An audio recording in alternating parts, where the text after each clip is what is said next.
And thank you for tuning in to this edition of CAA First Look, the new weekly podcast that will serve as the voice of student-athletes around the CAA. I am Bobby Broyles, along with my co-host, Ashley Bolton. Our guest this week has been a major force in Towson men's lacrosse defensive front. His conference accolades speak for themselves as he collected All-CAA second team and All-CAA rookie team honors his sophomore season, and then was named an All-CAA first team selection a year ago as a junior. All of this after bouncing back from a season-ending knee injury prior to his freshman year. Tigers senior defenseman Marc Ingerman joins us now on CAA First Look. Marc, thanks for taking time out to be with us. How are you doing? Oh, pretty well. Yeah, it's going great. Let's first talk about your freshman year. What led you to choose Towson for your collegiate playing experience? Well, during the recruiting process, it's pretty hectic. Coaches are, calling you every day kind of for a little while. And Coach Seaman luckily saw me at the 205 camp and contacted me. And within about a week, I came down with my parents, visited the school, met with the rest of the coaches, talked for a little bit, and then shook hands and pretty much sealed the deal then. So it was pretty cut and dry, quick, which was great for me. It took a lot of pressure away from me. So now you move away from home in Connecticut, but you soon take a major step back with your injury. What exactly happened? Or actually, the Thursday before we scrimmaged Princeton, which was our last preseason scrimmage, I was guarding Timmy Stratton across the crease, and he made a move, and I threw a check, and my left knee just pretty much exploded. And it was a pretty tough moment, but the training staff actually, I didn't really want to let them diagnose me right away or touch me because it was pretty painful, and I was kind of guarding my knee. So that happened on Thursday, and we had the scrimmage on Saturday, so I kind of toughed it through for a couple days and actually played in that scrimmage on that Saturday. That following Monday coming back in, I just kept telling them, something doesn't feel right here. And I finally went for an MRI, and they're like, yeah, your ACL is gone. And, that was a pretty big shock going into the first game against Loyola. It was that week, and that's when I knew that my season was over. So.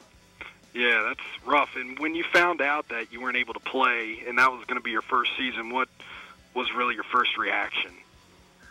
Oh, it's pretty heartbreaking. I mean, you wait a year and you play during practice and you think you might be ready to go, and then to have that happen, it's like your whole world kind of tumbles down. But, you sulk about it for a little while, and then you got to meet with the doctor and the sports medicine team and figure out the best way to go about it. Time to grind through some therapy and try to get going again.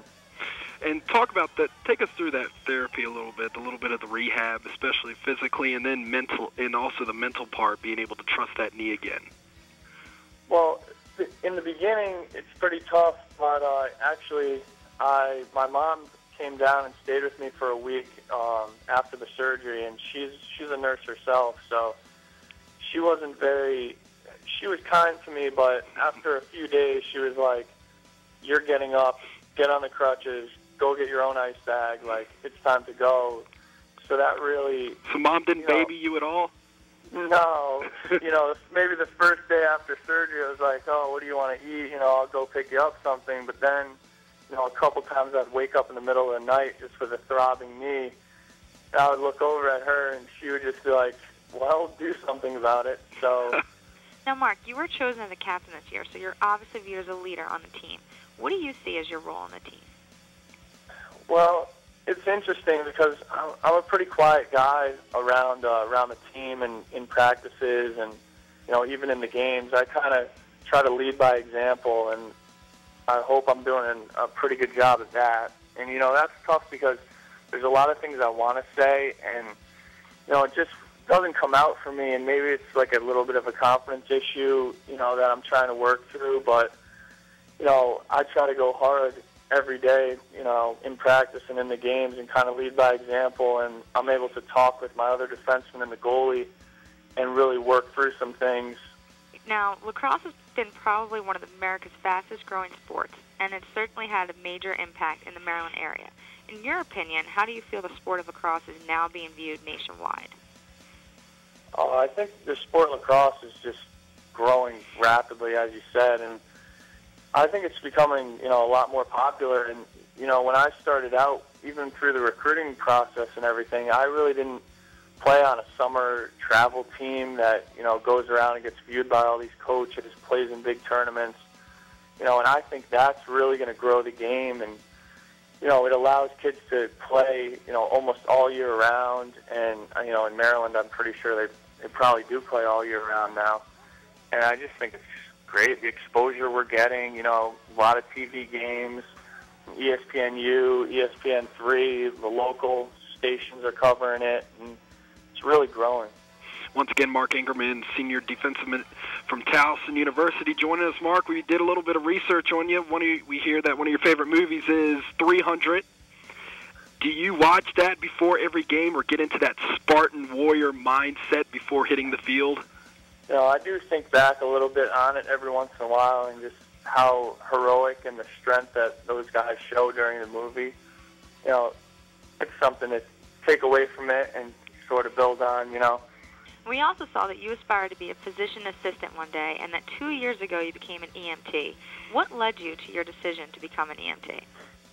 Well, to be an EMT, it's kind of one of the better stepping stones to actually getting into physician's assistant school and kind of getting your foot in the door on seeing some emergency situations that you're going to be thrown into, and handling that and getting comfortable with seeing patients and treating them and trying to do the best you can for them at the time.